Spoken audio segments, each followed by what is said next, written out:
Это ожесточенная битва между Сяо Янем и главой Зала Душ. Победитель принесет победу своей стороне, либо Альянсу, либо Залу Душ. Ставки крайне высоки. Глава Зала Душ призвал пламя пожирания пустоты, точнее его потомка. Но маленькая Юи начала его очищать и поглощать. Вот это поворот. Что же будет далее? Неужели Хунь Мишен умрет в этой битве? Сейчас мы все это рассмотрим. И большое спасибо за вашу активность и лайки под предыдущим видео. Благодаря вам ролик хорошо продвигался ютубом. Итак, Хунь Мишен потерял связь с потомком пламени. Почему? Маленькая Юи начала необратимый процесс его поглощения. Глава Зала Душ произнес, скрипя зубами. Небесное пламя в теле Сяо Яня мутировало. Его даже не страшит пожирающая сила пожирающего пустоту пламени. На этот раз я действительно просчитался.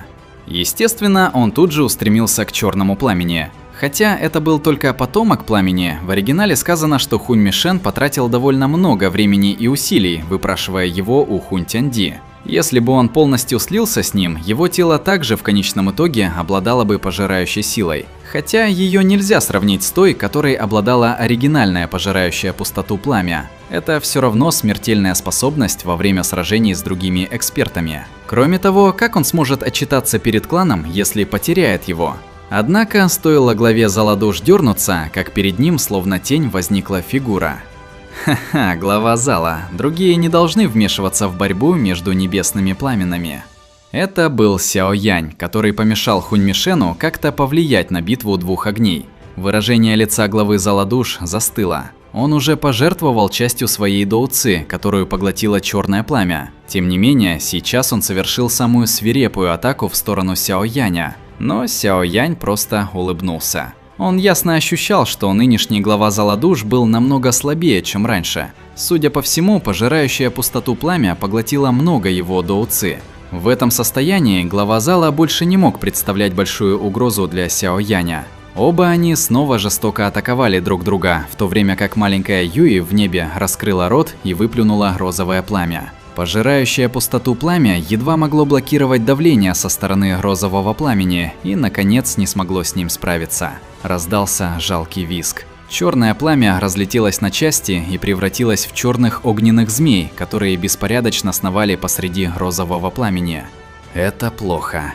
Из-за взрыва пожирающего пустоту пламени выражения на лицах Хунь Тяньмо и старика Хуньмо резко изменились. Оба они одновременно бросились вперед. Они планировали вмешаться, чтобы спасти пожирающее пустоту пламя. Заметив их движение, эксперты группы Яо Лао рассвирепели. «Планируете нарушить правила дуэли?» И Сяо Чень, и предок из башни Пилюль быстро бросились вперед и заблокировали дуэт клана Хунь. В то же время оставшиеся святые из Альянса Небесного Дворца переместились и заблокировали других святых Зала Душ. В одно мгновение атмосфера вокруг павшей горы стала чрезвычайно напряженной. Хаотичная битва разразится при первых признаках разногласий. «Хунь Тяньмо, мой Альянс Небесного Дворца ни капли не боится твоего Зала Душ», – сурово закричал Яо Лао. Хунь Тяньмо медленно огляделся по сторонам. Состав с обеих сторон был примерно одинаков. Если бы они действительно сражались, не факт, что Зал Душ победил бы. Таких потерь клан Хунь всячески старался избежать. «Что мы будем делать?» – тихо спросил старик Хуньмо. Хунь Тяньмо пристально смотрел на предка башни Пилюль перед ним. Ранее они сражались, а если он высвободит всю свою силу, будет трудно победить. Хунь Тяньмо глубоко вздохнул.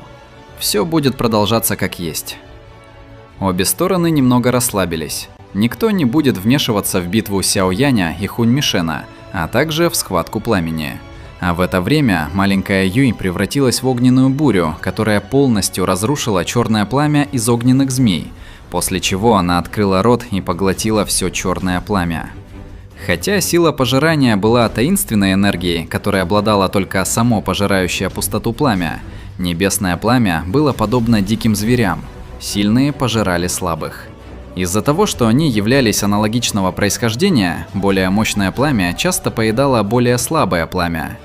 Когда Сяо Янь в прошлом хотел получить пламя падшего сердца, это пламя возжелало его пламени сине-зеленого лотоса. Пожирающее пустоту пламя занимало второе место в рейтинге. Оно должно быть немного сильнее очищающего пламени лотоса. Однако в настоящее время происходила битва между истинным пламенем и потомком пламени. Маленькая Юй легко победила и поглотила его. Пожрав потомка пожирающего пустоту пламени, странный звук вырвался из горла маленькой Юй. Она тут же в знак удовлетворения похлопала себя по животу. Ее тело качнулось и вернулось к обычным размерам, после чего ее взгляд переместился на Сяо Яня, который сражался с главой зала душ. Она взмахнула рукой, и появилась дюжина вращающихся огненных лотосов. Глава зала душ мельком увидел эти лотосы своим боковым зрением. Его сердце было так сильно потрясено, что задрожало. Прежде чем он смог отступить, рука маленькой Юй указала на него. «Юй, бить!» Голос маленькой Юй только прозвучал, когда более десятка огненных лотосов образовали линию и быстро выстрелили в небо, дико взорвавшись на теле главы зала душ. 10 огненных лотосов непрерывно взрывались в небе. Страшная огненная волна прокатилась по небу. Все эксперты отступили. Эти 10 лотосов были сформированы только из двух видов небесного пламени, но как только первый взорвался, остальные последовали эффекту домино. Их мощь была настолько сильна, что было очень страшно даже смотреть на этот взрыв. Даже такой сильный эксперт, как глава зала душ, издал приглушенный стон. После взрыва он отступил на 10 шагов и наконец сумел стабилизировать свое тело. В его глазах возник шок. Он не ожидал, что этот милый огненный ребенок будет обладать такой боевой мощью. Глава зала душ, ты, возможно, проиграешь этот раунд. Сяо Янь нацелился на его шею. Нападение произошло быстро, но Хунь Мишен отреагировал молниеносно. Он инстинктивно повернул свое тело, и его удар столкнулся с ладонью Сяо Яня. Тела обоих отлетели в обратном направлении. «Если ты хочешь убить меня, тебе попросту не хватит сил». Отлетая назад, глава зала душ мрачно смотрел на Сяо Яня. Он закричал, собираясь отступить. «На этот раз считай, что тебе повезло. В следующий раз я обязательно отомщу тебе». В глазах Сяо Яня вспыхнул холод и появилась ледяная улыбка. «У тебя не будет такой возможности». Сердце главы зала душ похолодело. Казалось, он что-то почувствовал, поскольку внезапно повернул голову. Высокая температура набросилась на него. Еще 10 огненных лотосов образовали прямую линию перед его глазами и летели к нему с молниеносной скоростью. Они яростно столкнулись с его телом на глазах у многих потрясенных людей. Как это возможно? Еще 10 лотосов? Глава зала был потрясен из-за пугающей дикой энергии, которая летела и желала столкнуться с ним. Вот это да, битва просто шикарная. Из-за взрыва земля высохла и даже начала разламываться. Глава зала душ на самом деле потерпел поражение. Весь горный хребет погрузился в смертельную тишину. Обугленная черная фигура выстрелила из бури. Эта абсолютно черная фигура была покрыта множеством свирепых травм. Виднелись даже некоторые внутренние органы. Его аура была настолько слаба, что ее почти невозможно было обнаружить. Холодный блеск вспыхнул в глазах Сяо Яня. От проблем следовало избавляться на корню. Глава зала душ, может, и был серьезно ранен, но с навыками клана Хунь он, вероятно, полностью восстановится спустя год или менее. Когда он оправится, то начнет опять учинять ему проблемы. Сяо Янь не хотел этого. «Раз ты проиграл, ты должен оставить свою жизнь здесь». Жажда убийства захлестнула Сяо Яня. Он двинулся прямо к главе зала душ и намеревался нанести последний удар, пока его противник оказался ослаблен. «Сяо Янь, как ты смеешь?» Резкая реакция Сяо Яня сильно повлияла на членов зала душ. Игнорируя их всех, его ладонь яростно хлопнула в сторону головы Хунь Мишена.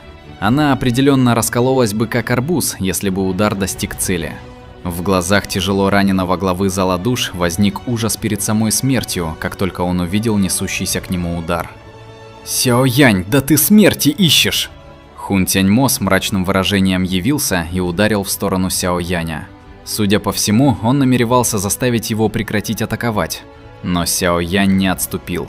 Ладонь все еще умудрилась безжалостно врезаться в голову главы зала душ. Бум! Ладонь Сяо Яня содержала чрезвычайно большую силу, поэтому голова Хунь Мишена превратилась в кровавый туман. Большое спасибо за просмотр. Напишите в комментариях, ждете ли вы этот крутой бой. Подписывайтесь на канал, ставьте лайк и всем пока.